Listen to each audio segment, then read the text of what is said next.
Hola, mi nombre es Miguel Ángel San Giacomo. Vamos a hablar un poco sobre el cambio climático y nosotros. En primer lugar, quiero agradecer al doctor Napoli y al licenciado Palacios la oportunidad de poder eh, conversar un poco sobre el tema del cambio climático. En segundo lugar, respecto de la presentación, quiero mencionar que esta presentación está basada en hechos, en datos. eh, Tratando de evitar cualquier tipo de eh, interpretación sesgada por quizá la ideología o lo político, o lo religioso o inclusive creencias personales. Así que vamos a trabajar con datos e interpretar de la mejor manera posible los datos.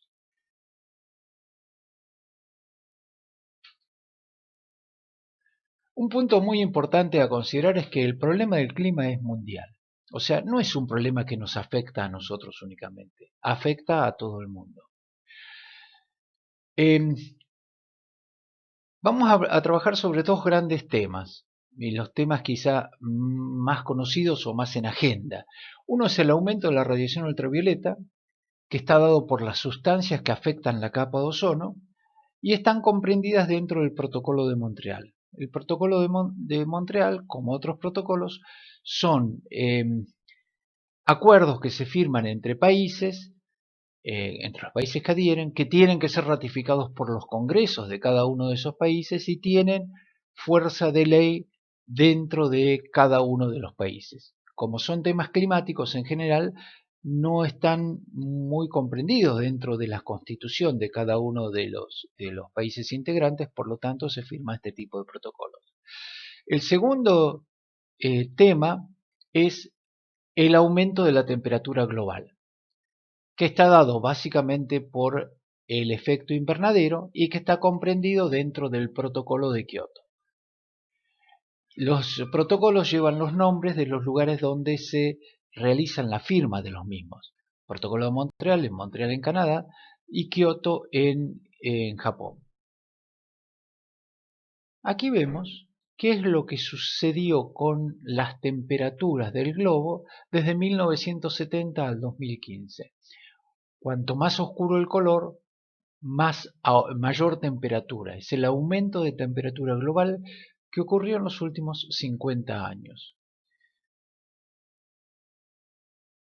Se puede ver claramente cómo la temperatura ha ido aumentando generalmente. Como decíamos antes, los protocolos, tenemos de los temas que vamos a charlar hoy, el protocolo de Montreal, que comienza con un convenio, con el convenio de Viena, en el año 1985 y que entra en vigor en 1988. Posteriormente se firma el Protocolo de Montreal, que es como si se hiciera un contrato entre todos los países que se debe respetar para poder realizar acciones comunes, justamente porque el problema climático es un problema mundial. Y el protocolo de Kioto empieza con una convención que se realizó en Nueva York en 1992, entró en vigencia en 1994 y luego se firmó el protocolo de Kioto. A diferencia del protocolo de Montreal, que comprende 196 países, incluyendo todos los países industrializados, el protocolo de Kioto hay algunos países, especialmente los que generan mayor cantidad de gases de efecto invernadero, que son reticentes a firmarlo. Empecemos por el tema del ozono. ¿Qué es el ozono?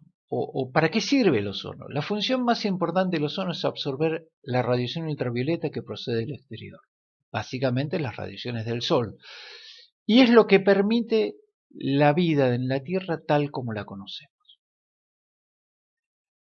Como estamos teniendo un problema con la cantidad de ozono que está protegiendo la Tierra, hubo acuerdos internacionales para la sustitución de las sustancias que afectan a esa capa de ozono. Los acuerdos internacionales, como decíamos antes, uno era el Convenio de Viena y luego el Protocolo de Montreal. En el año 1987 la Argentina ratifica el Congreso de Viena y en el año 1996 firma el Protocolo de Montreal. ¿Con qué intención? Proteger la capa de ozono de las alteraciones causadas por la actividad humana. Eso, eliminar las sustancias que afectan la capa de ozono, tenía plazos, uno que se cumplieron, uno fue en el 2005 para los países desarrollados y en el 2015 para los países en vías de desarrollo a través de un fondo que se llamó el Fondo Multilateral del Protocolo de Montreal, fondo aportado por todos los países industrializados, para que en todos los países del mundo se pudieran eliminar las sustancias que afectan la capa de ozono. ¿Y de qué estamos hablando? De qué sustancias afectan la capa de ozono.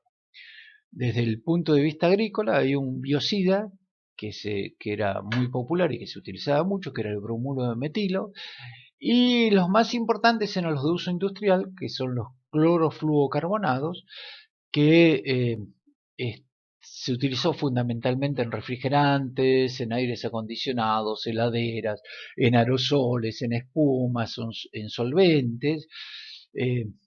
Cuando decimos espumas estamos pensando inclusive en los colchones y todo tipo de espuma, y los salones que también eran de uso industrial y se utilizaban básicamente en los extinguidores de incendios.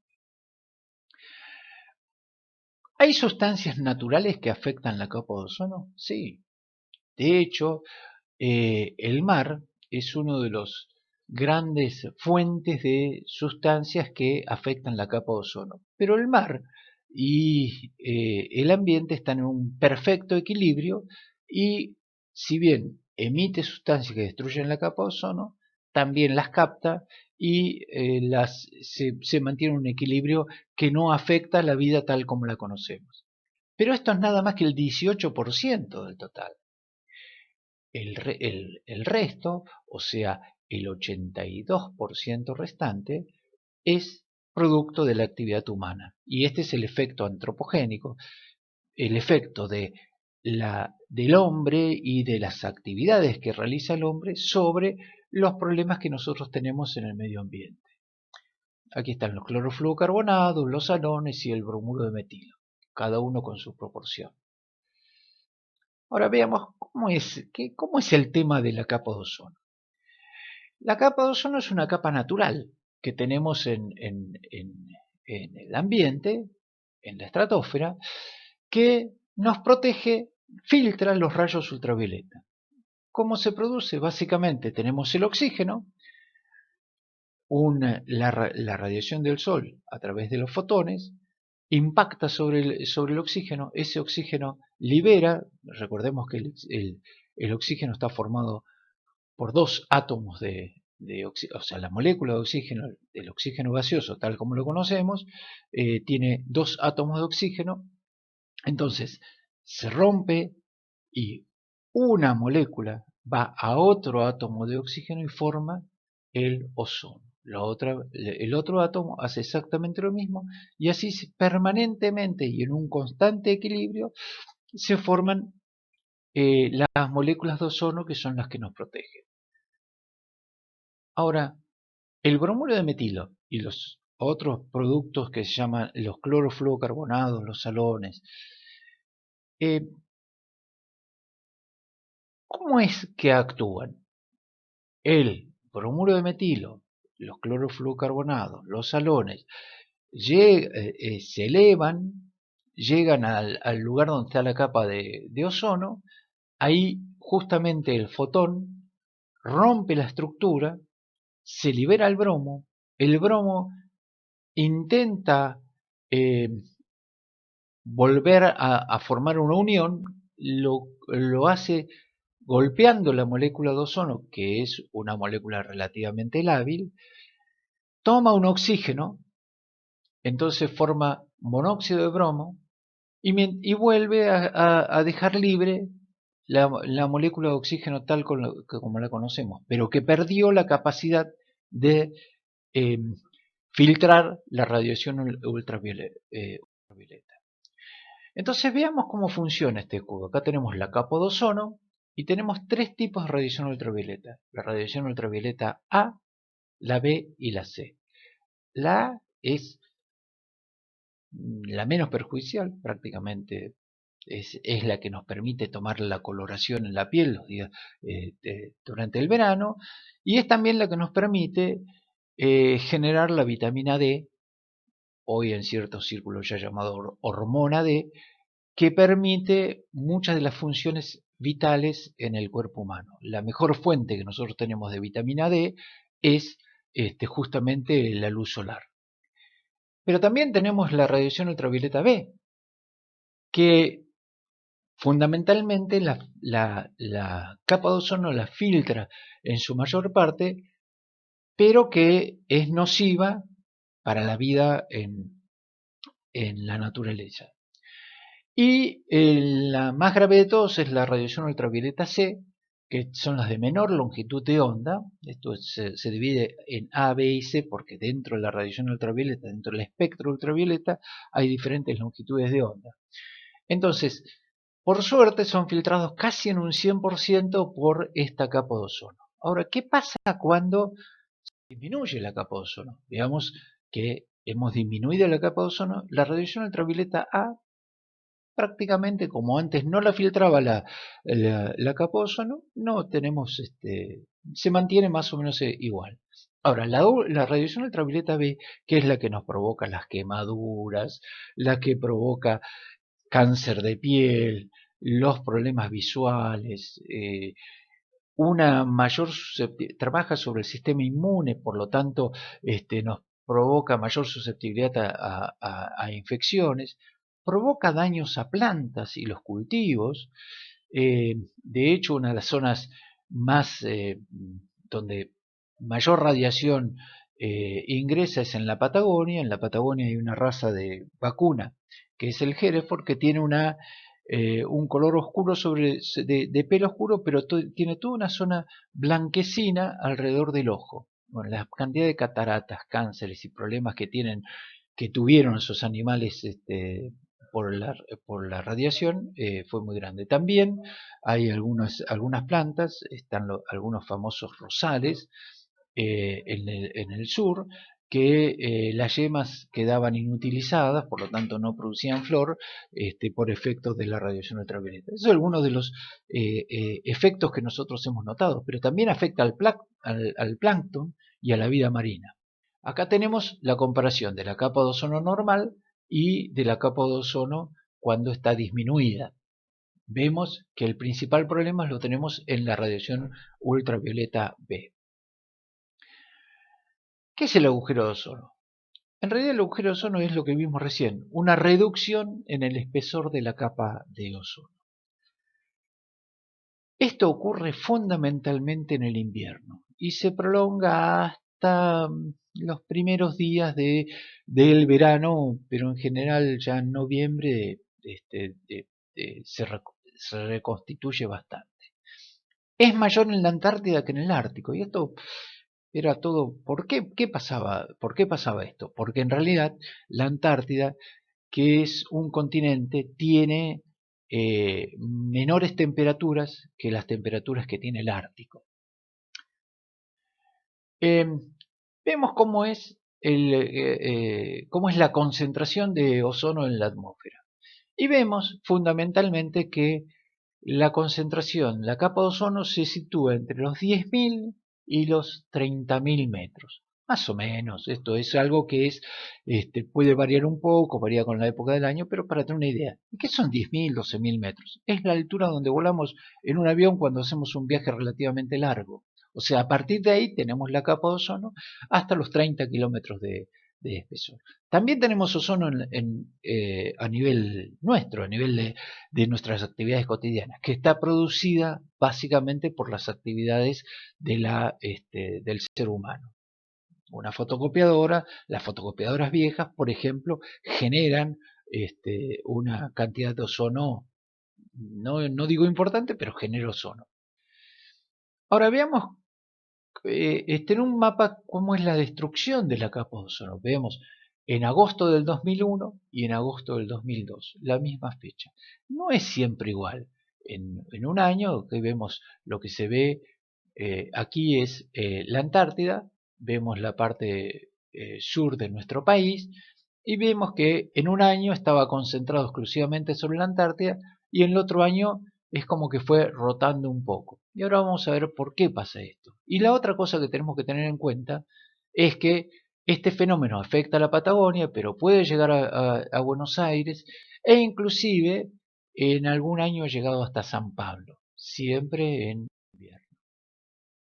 Entonces, para evitar este tipo de problemas es que cuando se toman, o sea, el problema del ozono, el problema de esta radiación que nos puede llegar a afectar a todos, se toman estos acuerdos internacionales. Hay que tener en cuenta que las moléculas de ozono, dentro del contexto de las moléculas que hay en el aire, son muy pocas. En este grafiquito vemos que hay solamente 3 en 10 millones de moléculas en el aire. Por eso es muy importante y hay que cuidarla, porque no son muchas. Uno de los problemas aparece cuando se inventa, ya por el 1928, un gas maravilloso. Y hay que reconocer que fue revolucionario, que fueron los clorofluorocarbonados. Veamos que estamos hablando de cloro, estamos hablando de bromo, estamos hablando de flúor, estamos hablando incluso de yodo, o sea, todo lo que llaman los halones, ¿no? Son las sustancias, digamos, que tienen determinadas características químicas. Los clorofluorocarbonados eran unas sustancias excelentes, no tóxicas, no corrosivas, no inflamables, muy versátiles y con muy larga vida. Eran gases ideales. En refrigeración, durante mucho tiempo, se utilizó amoníaco, que es un gas peligroso, es un gas que puede explotar, que es tóxico. Acá teníamos un gas excelente. Fue un descubrimiento muy importante. Y justamente por esas capacidades que tenían este tipo de productos, se utilizaron en muchas cosas. Los aerosoles, las heladeras, los matafuegos, eh, los aires acondicionados, la industria aeronáutica. Ahora, empezaron a haber voces de alarma.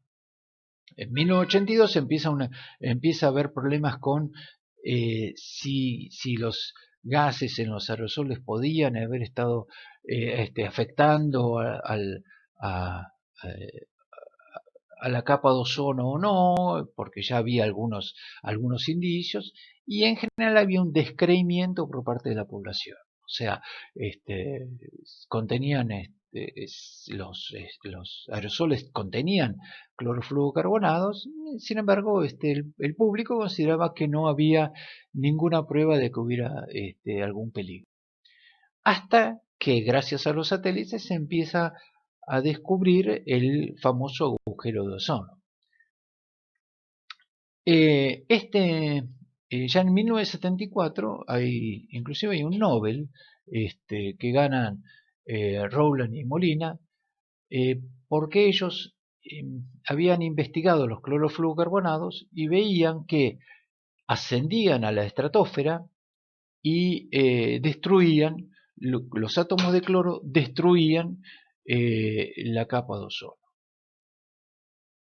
Los efectos sobre los seres humanos también son importantes. Problemas de malnutrición, problemas de un sistema inmuno que está deprimido, problemas de cáncer de piel, problemas en la vista e inclusive cataratas, pero también hay efectos sobre todo el resto de la vida.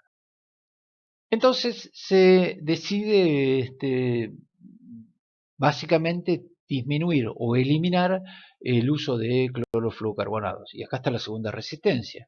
Las fábricas que hacían los clorofluorocarbonados no, y trataron de muchas formas de evitar que se cerraran las fábricas o que tuvieran que cambiar el sistema de producción.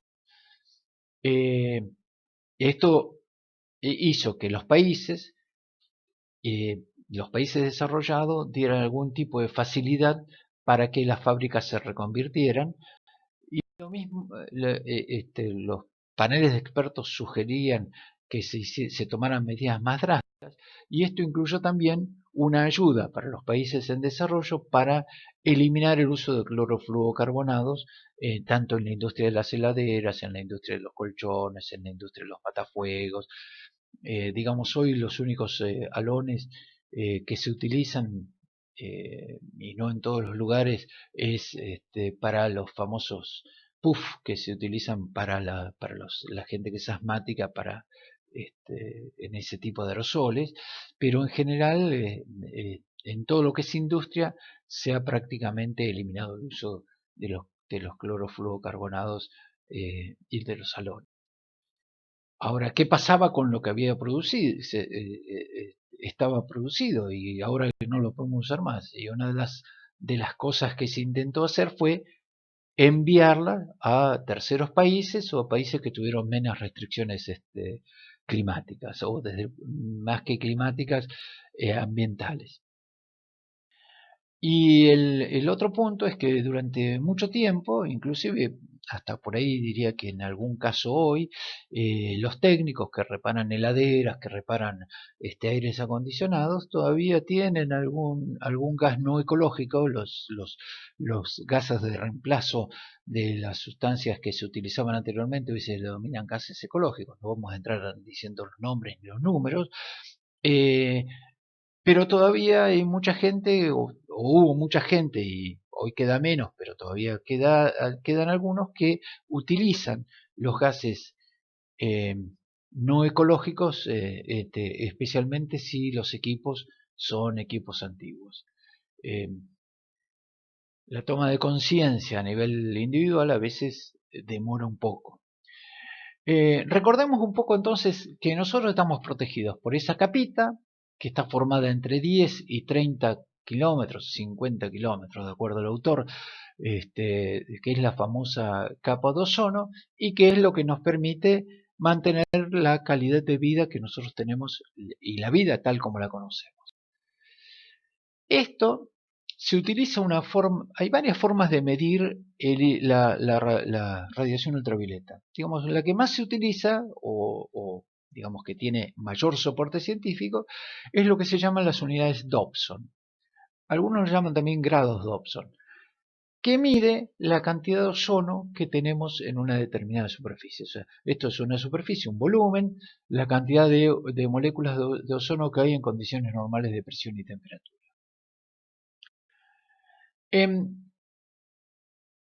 Haciendo una representación de la cantidad de ozono, vemos que el ozono está en una concentración relativamente normal hasta un punto, y después de ahí aparece una depresión del nivel de ozono muy importante. El tema es ¿por qué? ¿Qué es lo que está pasando? ¿Por qué ocurren estas cosas? Entonces, esto lo explicamos a través de lo que se llaman los vórtex. Los vórtex son corrientes de aire que son en forma circular, que básicamente impiden el ingreso de ozono o de aire de otro lugar. Aquí es como se ve como si fuera el agujero de un huracán, pero esto ocurre permanentemente sobre los polos. Y esto, acá tenemos una comparación tomando tres elementos sobre el agujero de ozono, que es el que vemos sobre la izquierda. Recordemos, el color azul implica una cantidad muy baja de grados Dobson. Acá estamos hablando de 100 unidades Dobson. Para que tengas una idea, para que tengamos una idea de cuánto es un valor normal, estamos hablando de 300 unidades de Dobson. Consideramos que estamos en una zona segura.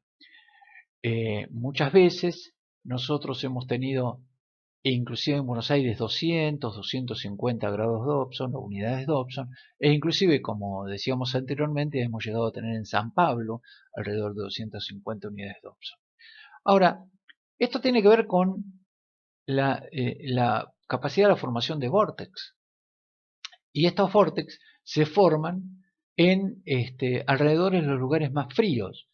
Básicamente, nosotros, el hemisferio norte y el hemisferio sur no están conectados por vientos, salvo algunas excepciones, pero si no, lo que se origina dentro del hemisferio sur está dentro del hemisferio sur, y lo que se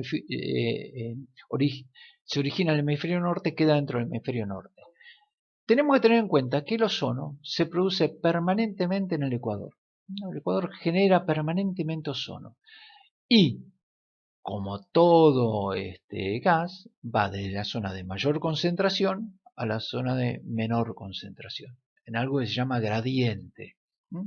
Vamos de mayor a menor gradiente. Entonces, lo que si se forma mucho en el Ecuador y no llega al agujero de ozono, ¿qué es lo que está pasando? Lo que está pasando es que este tipo de corrientes que hace que estén permanentemente estos vientos sobre la Antártida, están muy relacionadas con la temperatura. Estas son temperaturas muy bajas a temperaturas más templadas. ¿Qué sucede con esto? Estos vientos con muy bajas temperaturas, las nubes, hacen como si fuera una especie de pared de hielo. No es tan, digamos, es una figura. Pero ¿qué hace esa pared de hielo? Que cuando viene el aire cargado de ozono, choca contra estas paredes de hielo y no ingresa a las zonas que más necesitan el ozono, de menor concentración de ozono. Y esto es un poco el por qué se forma el agujero de ozono.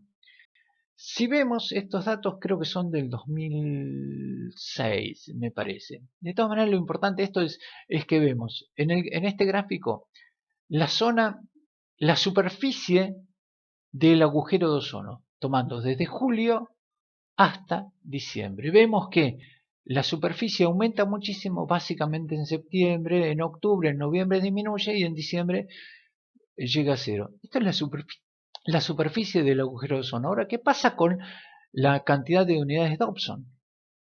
Vemos que en julio tenemos 231, un valor que está relativamente bajo, o sea, recordemos que un valor seguro es alrededor de 300, pero estamos hablando de la zona de la Antártida. En octubre llega a 100, corrido un poquito respecto de la fecha que hablábamos del 12 de septiembre, pero tenemos la menor cantidad de ozono y se restablece para fin de año, para el 31 de diciembre. Y al mismo tiempo estamos viendo qué pasa con las temperaturas. Acá tenemos muy bajas temperaturas, esto está medido en grados Kelvin, y tenemos una temperatura más alta en diciembre. Veamos algo muy importante, que es en qué meses estamos midiendo la menor cantidad de ozono. Estamos hablando de agosto, septiembre, octubre y principios de noviembre. Vemos qué es lo que pasó año por año. 1979 no teníamos problemas del agujero de ozono y empezamos a ver que el agujero de ozono se hace grande desde 1990 en adelante. ¿Y qué es lo que pasa con la cantidad de ozono? En 1979, 1980 teníamos relativamente buena cantidad de ozono, y hemos llegado a valores mínimos, por ejemplo en el año 94, y aumentó relativamente para el 2008. ¿Cuál es la relación entre el ozono y la radiación ultravioleta? En la medida que se reduce el ozono, aumenta en forma muy importante la radiación ultravioleta. Pero estamos hablando de aumentos del 50, 100 y 150% en la medida que tenemos una reducción del ozono. Por eso es tan importante mantener la capa de ozono, y por eso fue muy importante el protocolo de Montreal. ¿Por qué? Porque acá tenemos, esto es para el 2010, la formación de los vórtex y de o sea, esto está relacionado con la temperatura, pero vemos que empieza a ceder y hay mayor temperatura en los lugares, digamos, en todo el territorio nuestro. Cuando hablamos de nuestro territorio también tenemos que pensar que Sudáfrica prácticamente no la toma, pero Australia y Nueva Zelanda también muchas veces están también eh, teniendo los mismos problemas que estamos teniendo nosotros. Vemos los valores muy bajos de unidades Dobson sobre la Antártida, pero ya estamos arriba de 300 en todo nuestro país. Esto en el 2002 también vemos como que era un momento todavía crítico, tenemos alrededor de 300, digamos de color verde, ya estamos en una zona relativamente segura, pero también tenemos que en toda la Antártida estábamos con valores muy bajos de ozono. Vemos acá que también Australia y Nueva Zelanda están afectados. Ahora, esto es la buena noticia. En el 2019 tuvimos el menor agujero de ozono que está registrado. El color rojo es muy bajo el nivel de ozono, estamos hablando de 100 unidades Dobson, pero en el resto tenemos muy buenos valores de ozono.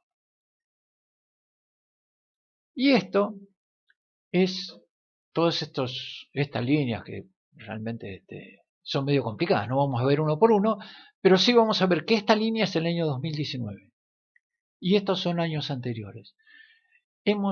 Eh, los acuerdos internacionales han surtido efecto y se ha logrado una reducción muy importante en las sustancias que afectan la capa de ozono, lo que nos ha permitido volver a tener valores de ozono relativamente buenos en la Antártida y prácticamente en todo el hemisferio sur y en todo el hemisferio norte. Esto es el otro tema que yo quiero mencionar, es que volvamos a ver en qué momentos tenemos problemas con el agujero de ozono. Estamos hablando de septiembre a noviembre. ¿Qué significa esto? Si bien en verano tenemos que tener mucho cuidado con la radiación solar y básicamente no tomar sol digamos las 11 de la mañana hasta las 4 de la tarde, esto varía día a día y de acuerdo a determinadas condiciones, si está nublado o no está nublado, pero no importa, pero tomemos como un patrón desde las 11 de la mañana hasta las 4 de la tarde. ¿Por qué? Porque el sol en este momento en el hemisferio sur, en el verano nuestro, está prácticamente encima nuestro y tiene que atravesar muy poca atmósfera para poder llegar a nosotros, por lo tanto ahí la protección del ozono es muy importante, mientras que si esto ocurre en invierno, en junio, julio, que está en su momento más importante para el hemisferio norte, para que ese rayo llegue hasta nosotros, tiene que atravesar mucha mayor cantidad de atmósfera y por lo tanto no nos genera tantos problemas si tenemos una radiación ultravioleta baja. Desde septiembre hasta noviembre es cuando nosotros tenemos el mayor peligro.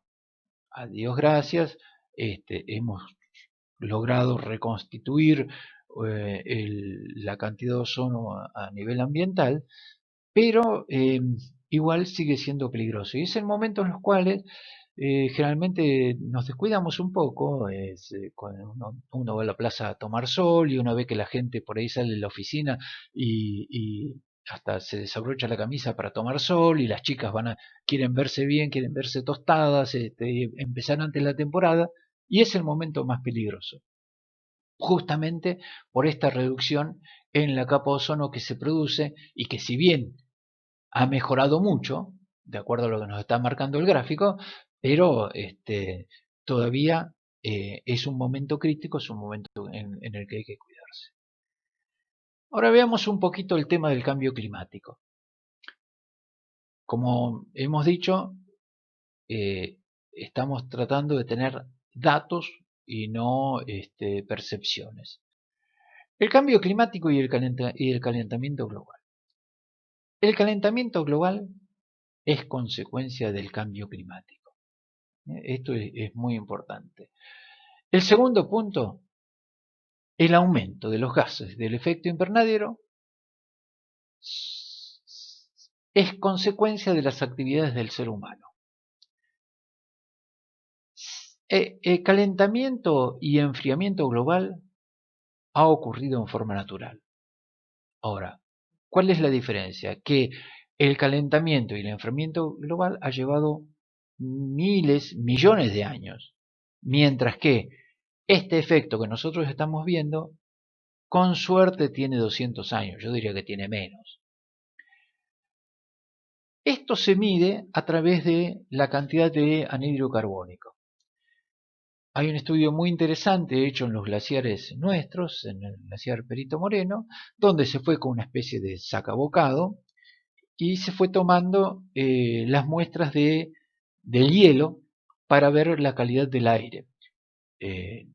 Nosotros sabemos que las nevadas van cayendo, aprisionan aire porque la nieve tiene muchísimo aire y se van apisonando y van formando capa tras capa. Entonces yo vengo con un sacabocado y puedo ir sacando y viendo qué es lo que pasaba con el aire muchos años atrás. Esto un poco nos indica que hubo un incremento muy importante de la cantidad de anhídrido carbónico. El otro tema del cual es mucho más reciente, ustedes saben que una de las formas de conservar fruta es la atmósfera controlada. La atmósfera controlada es lo que hace que nosotros en enero o febrero estemos comiendo una manzana que en realidad fue cosechada en febrero del año pasado, febrero o marzo del año pasado. Entonces duró todo un año a través de una técnica que no tiene nada extraño, simplemente conociendo cómo funciona, cuál es la fisiología y la genética de la manzana, sabemos que podemos disminuirle la cantidad de oxígeno, aumentarle la cantidad de anhídrido carbónico y de esa forma crearle un ambiente donde disminuye muchísimo la tasa de respiración y por lo tanto puede mantenerse viva y en muy buenas condiciones mucho más tiempo. ¿Y a qué viene esto? Y que hace 30 años atrás eh, el anhídrido carbónico del aire era de 0,02%, o sea, 200 partes por millón. Mientras que el oxígeno tiene 21%, en el aire tenemos 21% de oxígeno y un 78% de eh, nitrógeno, en el aire apenas tenemos 0,02 de anhídrido carbónico. Sí, eso hace 30 años atrás. Hoy estamos entre 400 y 600 partes por millón de anhídrido carbónico. Y esto, sin ninguna duda, es producto de la actividad del hombre. Tenemos que tener en cuenta que el efecto invernadero es natural. Gracias al efecto invernadero natural, nosotros tenemos la vida tal como la conocemos. Si no tuviéramos el efecto invernadero natural, tendríamos alrededor de 18 grados bajo cero de temperatura. Entonces, este efecto invernadero, esta cantidad de gases que hacen efecto invernadero, que el principal de nuevo es el anhídrido carbónico, aunque hay otros, como por ejemplo el metano, que lo que hacen es retener la radiación infrarroja que emite la Tierra. ¿Por qué se habla de efecto invernadero? Porque si nosotros entramos en un invernadero, si vamos a un florista que tiene un invernadero o entramos en un invernadero de producción, sea de vidrio o sea de plástico, vamos a ver que el interior está muy caliente, mucho más caliente que afuera. ¿Y esto por qué? Porque nosotros, el vidrio y el plástico lo que hace es permitir el ingreso de la radiación roja calienta la Tierra emite radiación infrarroja. Esa radiación infrarroja choca contra el vidrio, choca contra el plástico, no la atraviesa y queda y mantiene el calor en esa zona. Es por eso que nosotros estamos al lado de una ventana en invierno, nos da el solcito y estamos calentitos. ¿Por qué? Porque todo el calor generado dentro de esa habitación choca contra el vidrio y no se va al exterior. Después el que el vidrio se enfríe es por otros factores, como por ejemplo el frío exterior, el viento, etcétera. Pero independientemente ese es el efecto invernadero y esto es lo que a nosotros nos pasa en la Tierra. En la medida que nosotros estamos emitiendo gases que crean ese efecto invernadero, obviamente vamos a tener mayor retención de calor. Y esta mayor retención de calor es lo que produce el calentamiento global. Calentamiento que se da en toda la Tierra. En toda la Tierra. No es un problema ni del Ecuador, ni de la zona templada.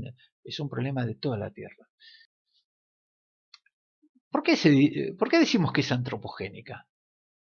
Porque en realidad estas cosas y estos estudios que nos permiten ver qué es lo que pasaba con el aire a lo largo de los años, diríamos que empieza o se hace muy evidente con la revolución industrial. Se habla de la revolución industrial cuando en realidad es la suma de la revolución industrial, es una más dentro de una serie de revoluciones. Está la revolución agrícola, está la revolución eh, de las formas en que se usaba la tierra, de los usos forestales, pero también a la parte financiera, la forma de consumo. Y la revolución industrial inaugura sistemas de producción que tienen mucho que ver con el uso de la energía. Y a partir de ahí es cuando empezamos a ver los problemas. El otro tema es que nosotros tenemos una evolución en lo que es en la población mundial, donde estamos hablando de, en 1750 había unos 800 millones de habitantes y en el 2020 tenemos más de 7.500 millones de habitantes. Obviamente este aumento de población implica un aumento de consumo, aumenta una necesidad de productos, una sociedad cada vez con mayores necesidades de productos que se descartan muy rápidamente, y todo esto para poder suplir este tipo de necesidades tenemos un aumento de la demanda de energía. Esta energía que es, por un lado, una energía del tipo fósil, porque nos movemos por todos lados en base a qué, a productos del petróleo, nos calentamos y hacemos determinadas cocciones a través del uso del gas, y también de la energía eléctrica, que se puede obtener por medios no contaminantes o menos contaminantes y con medios más contaminantes, como es la producción que queda en muchos lugares del mundo de producción a través de carbón de piedra o de gas o termoeléctrica, ¿no? Algún tipo de consumo de producto derivado del petróleo. Por eso el tema del uso y de los combustibles fósiles se considera que es uno de los grandes factores que afectan la cantidad de anhídrido carbónico del aire y ha aumentado sensiblemente el efecto invernadero. Y esto ha traído como consecuencia un aumento de la temperatura global. ¿Cuáles son las consecuencias? Y vemos con mucha claridad que hay fenómenos meteorológicos mucho más violentos, se observan sequías mucho más extremas y también inundaciones mucho más extremas. Se observa que antes era muy raro tener una lluvia de 120 milímetros y hoy diría que son más que frecuentes. También tenemos incendios que ocurren debido a estas sequías o a condiciones que antes no eran tan sensibles, si bien el incendio es parte natural debido a la caída de rayos y los ecosistemas son relativamente naturales, pero hoy la cantidad de incendios es muy superior. Y muchos de ellos también causados por el hombre, pero esos son, digamos, es parte de la acción del hombre en desmedro de la naturaleza y en el efecto del calentamiento global. También han ocurrido cambios en la flora y en la fauna. Estamos viendo procesos de tropicalización. Los climas se clasifican, una cosa es el tiempo, que es qué es lo que está pasando ahora. En este momento tenemos, no sé, 15 grados de temperatura, tenemos 5 grados de temperatura y tanto por ciento de humedad. Eso es el tiempo. Esto es como está el tiempo hoy. El clima son condiciones que son relativamente estables a lo largo del tiempo y que nos dicen que podemos estar en un clima tropical, donde tiene determinadas características, semitropical, o un clima templado como el nuestro, que tiene lluvias relativamente homogéneas a lo largo del año, buena cantidad de lluvias y temperaturas no muy extremas, ni en calor ni de la parte de frío. Sin embargo, nosotros estamos viendo que se ha tropicalizado, o sea que tenemos inviernos mucho menos rigurosos y temperaturas altas, más altas de lo que teníamos anteriormente. Por lo tanto, es como si nos hubiéramos mudado hacia una zona un poco más tropical. Esto también trae algunas consecuencias, como por ejemplo la expansión de ciertas enfermedades. Lo vemos tanto en la parte agrícola como en la parte ganadera y también en la parte nuestra. Hay enfermedades como por ejemplo el dengue, que está transmitido por un mosquito que hubo en una época, que después desapareció y quedó alojado en zonas mucho más tropicales, y que sin embargo ahora ha vuelto a aparecer y ha aparecido para quedarse en zonas donde naturalmente no tenía buenas condiciones para desarrollarse. Esto es uno de los ejemplos. ¿Qué es lo que dicen los expertos respecto de los principales efectos ambientales observados y esperados? Cambios en los ecosistemas y desertificación. O sea, vamos a tener lugares de lluvia con mucha más lluvia y lugares secos mucho más secos y lugares que se van a transformar en desiertos con el tiempo. También el derretimiento de los polos y la subida en el nivel del mar. Sabemos que hay algunas islas que están preparándose porque si esto se cumple y se viene cumpliendo, en determinada cantidad de años, lo que son playas hoy va a ser parte del mar e inclusive la primera línea de edificación va a quedar sumergida bajo el agua del mar. También una acidificación de los océanos. Este mayor contenido de anhídrido carbónico en el aire va a hacer que una de las grandes destinos del anhídrido carbónico es el mar. El contacto de la molécula de agua con la molécula de anhídrido carbónico forma ácido carbónico y esto es lo que produce la acidificación de los océanos. Fenómenos meteorológicos extremos, lo que hablábamos antes, grandes sequías, grandes inundaciones, extinción de especies que no van a poder adaptarse a las nuevas condiciones y migraciones masivas de todo tipo, inclusive de los seres humanos. Ahora, ¿cómo evitar el cambio climático? Tenemos que tener claro que el cambio climático no se puede evitar, porque el cambio climático es un proceso que ya está en marcha y que no lo podemos volver para atrás. Y acá quiero hacer mención de algo muy importante, que es que los problemas tecnológicos se resuelven con más tecnología, nunca con menos. Sería ilógico pensar que, bueno, tenemos que dejar de emitir gases de efecto invernadero, por lo tanto tenemos que dejar de usar el auto. Y no es así, porque si nosotros eh,